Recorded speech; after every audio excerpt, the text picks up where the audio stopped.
अमिताभ ओझा जुड़ रहे हैं। सबसे पहले हम रुख करेंगे ऋषिकेश का। ऋषिकेश, देखिए काफी मिनट हो चुके हैं, 12:15 बजे के करीब ये महाबैठक शुरू हो चुकी है।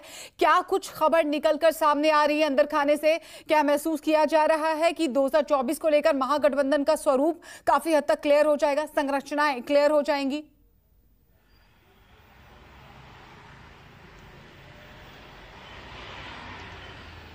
देखिए, बैठक शुरू हो गई है और बैठक के शुरू में ही मुख्यमंत्री नीतीश कुमार ने बैठक का प्रस्ताव पढ़ा है। उन्होंने उस प्रस्ताव में जो अंदर से सूत्र हमें जानकारी दे रहे हैं, उन्होंने कहा कि बीजेपी को हराना है, ये बात सभी राजनीतिक दल जानते हैं और सभी राजनीतिक दलों की प्रायोरिटी है।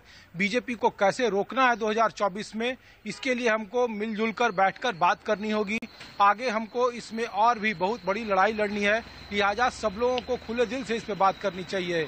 सभी लोग चाहते हैं कि इस बैठक में जितने भी दल शामिल हैं वो सभी लोग चाहते हैं कि बीजेपी को 2024 में रोका जाए, क्योंकि जिस तरीके से एजेंसियों का दुरुपयोग हो रहा है, छोटे दलों का अस्तित्व खत्म किया जा रहा है, उससे कहीं न कहीं अगर अभी नहीं संभला गया तो फिर लोकतंत्र खतरे में आएगा और लोकतंत्र को बचाना मुश्किल हो जाएगा।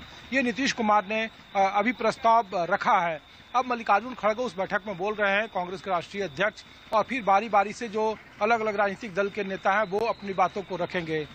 जो सवाल है इस बैठक में कि क्या बैठक के बाद ज्वाइंट प्रेस कॉन्फ्रेंस होगी, मेरे पीछे आप देखिए कि कन्या मार्ग पे ये बैठक चल रही है और इतनी सेक्रेसी है कि किसी भी मीडिया को अंदर तक जाने की तो दूर, उसके 200 मीटर आगे तक जाने की इजाजत नहीं दी जा रही है।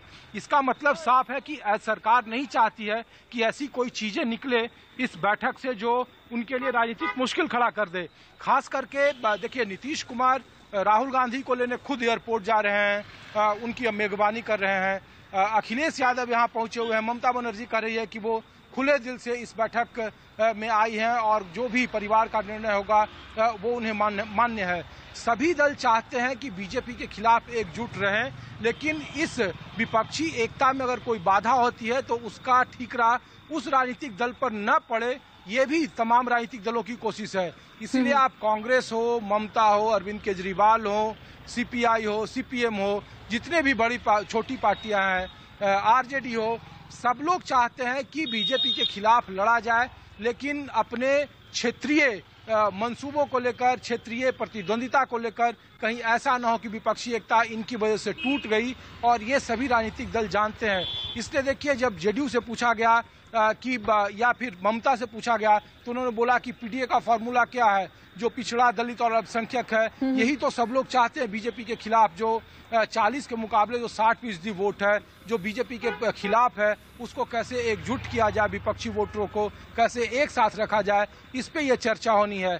एक बनाम एक का फॉर्मूला नीतीश कुमार की तरफ से दिया जा रहा है सभी दलों के बीच में, क्या वो मान्य होगा, ये देखना होगा कि आखिरी में जब राहुल गांधी बोलेंगे इस बैठक में तो वो आम आदमी पार्टी के बिल्कुल ऋषिकेश, देखिए बाहरी जंग तो है ही और अंदरूनी द्वंद्व भी है, इस पर भी हम चर्चा करेंगे। अमिताभ ओझा का रुख कर लेते हैं। अमिताभ, देखिए बिहार एक क्रांतिकारी राज्य है, तो क्या एक बड़ी चुनावी क्रांति भी देखने को मिलेगी इस जमीन से? देखिए हर कोई इसी मुद्दे पर बात कर रहा है, सवाल यही उठा रहा है।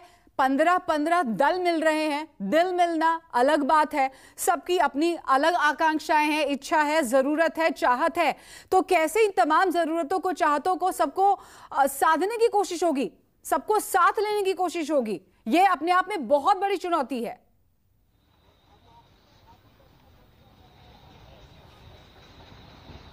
जी बिल्कुल, देखिए अभी से कुछ देर पहले तक हम बिहार में कांग्रेस का जो मुख्यालय सदाकत आश्रम में वहां मौजूद था, और वहां पे जिस तरीके से आज राहुल गांधी और मल्लिकार्जुन खड़गे आए, सिर्फ 10 मिनट 5-5 मिनट का उन्होंने अपना भाषण दिया, लेकिन उस भाषण का असर ये रहा कि जो कांग्रेसी जो सुस्त पड़े हुए थे बिहार में, अभी देखिए मंत्रिमंडल का जो गठन हुआ था उसमें कांग्रेस की मांगे अधूरी रह गई थी, तो एक नाराजगी थी, जो एक सुस्त पड़े हुए थे, लेकिन एक नई जान फूंक दी राहुल गांधी के भाषण ने। और उसके बाद वहां पर जो माहौल बना था, या फिर हम करें कि जो जिम्मेदारी, जो जिस तरीके जो मैसेज दे के आए थे इस बैठक में आने के पहले, राहुल गांधी ने जो मैसेज दिया, एक बहुत बड़ा मैसेज दिया कांग्रेस के सदाकत आश्रम से। उन्होंने कहा कि आज जो देश में विचारधारा की लड़ाई चल रही है, उस लड़ाई में हमें लड़ना है। एक तरफ सांप्रदायिकता और हिंसा की बातें हो रही है, तो हम वहां पे मोहब्बत के पैगाम देने का काम कर रहे हैं। गरीबों की बात उन्होंने उठाई कि गरीबों के साथ कांग्रेस पार्टी है। साथ में उन्होंने ये भी कहा कि जो सबसे बड़ा मैसेज था कि आने वाले दिनों में जो 4 राज्यों में जो चुनाव है, वहां से हम बीजेपी को हराएंगे और वहां कांग्रेस आगे रहेगी, क्योंकि गरीब उनके साथ हैं। तो एक मैसेज देने की कोशिश की थी। और खड़गे ने भी जो कहा था कि बिहार में, चूंकि बिहार में कांग्रेस का जो कांग्रेस का डीएनए वो बिहार में बसता है, जो राहुल गांधी ने भी बोला था और खड़गे ने भी कहा। तो एक मैसेज देने का कोशिश किया और उन्होंने कार्यकर्ताओं को तो एकजुट किया। साथ ही एक बहुत बड़ा मैसेज जो बाकी जो बैठक में लोग आए हुए हैं, जो बाकी जो पार्टियां, उन्हें भी देने किया कि बीजेपी के खिलाफ जो लड़ाई है उसमें कांग्रेस अपनी महत्वपूर्ण भूमिका निभाएगी और उसमें बहुत मजबूती के साथ कांग्रेस आज की बैठक में एक महत्वपूर्ण दूरी होगी और इस बैठक को साधने की कोशिश करेगी। क्योंकि इससे पहले देखिए कि जो भी पार्टियां आने के लिए थी, लेकिन सबकी निगाहें कांग्रेस पे टिकी हुई थी कि कांग्रेस का इससे पहले भी 12 जून की जो बैठक स्थगित हुई थी, सिर्फ इसीलिए स्थगित हुई थी उसमें कि राहुल गांधी और खड़गे दोनों यहां नहीं आ रहे थे। लेकिन आज जो बैठक हुई है उसमें एक दमदार उपस्थिति कांग्रेस यहां दर्ज कराएगी। इसका इशारा उन्होंने बैठक के पहले जो अपने कार्यकर्ताओं को संबोधित किया उसमें साफ तौर पर दे दिया था। बिल्कुल, कांग्रेस के जो नेता है, कार्यकर्ता है, उनका उत्साह तो देखते बनना होगा, क्योंकि सदाकत आश्रम में लगभग 7.5 साल बाद पहुंचे हैं राहुल गांधी। कुमार गौरव का रुख कर लेते हैं। कुमार गौरव, जो हम कॉन्फिडेंस देख पा रहे हैं फिलहाल कांग्रेस का, खास तौर पर जो उत्साह है, जो आत्मविश्वास है, तो क्या ये आत्मविश्वास कर्नाटका और हिमाचल फतह करने के बाद है? और ये भी एक सवाल इसी से जुड़ा हुआ कि क्या, जिस तरह से अखिलेश यादव कह रहे हैं कि कांग्रेस को बड़ा दिल दिखाना चाहिए, लेकिन अब कांग्रेस बार्गेनिंग की हालत में आ गई, सिचुएशन में आ गई है कि नहीं भाई, हम इतने कमजोर नहीं हैं।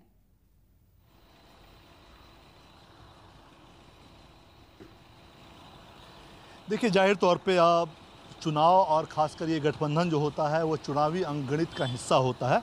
2014, 19 और अब 24 की बात है। 14 में और 19 में बीजेपी और एनडीए के वोट शेयर में 7% का इजाफा हुआ था।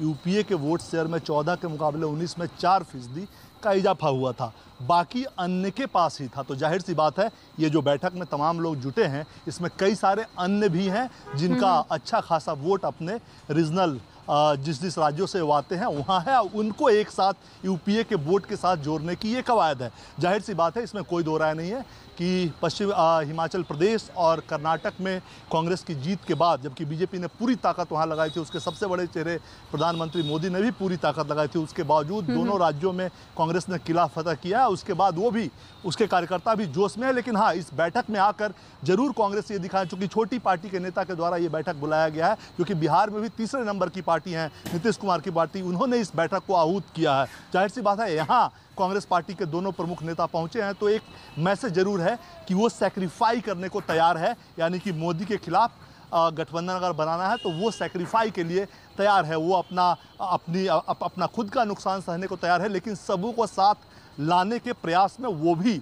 साथ साथ चल रहे हैं। तो जाहिर सी बात है, कांग्रेस का मनोबल बढ़ा है, इसमें कोई दो राय नहीं। लेकिन अब वो जो त्याग दिखा रही है वो जाहिर तौर पे कुमार गौरव, त्याग जितना छोटा शब्द है उसके लिए उतना बड़ा दिल रखना पड़ता है।